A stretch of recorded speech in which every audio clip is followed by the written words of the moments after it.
Sumqayıtda 17 yaşlı gənc hündürlükdən yıxılaraq dünyasını dəyişib. Hadisə gecə təqribən saat 3-4 radələrində şəhərin 9-cu mikrorayonunda yeni tikililərin birində qeydə alınıb. Dərhal hadisə yerinə polis və prokurorluq əməkdaşları cəlb olunub. Qadir Məmmədovun ehtiyatsızlıq nəticəsində hündürlükdən yerə yıxıldığı bildirilsə də, lakin bunun öldürüldüyü ehtimalını da artırıb.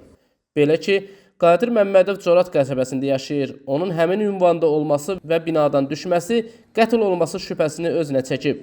Prokurorluq əməkdaşları hadisə yerində incələmələr aparıb. Müəyyən ekspertiziyalar təyin edilib.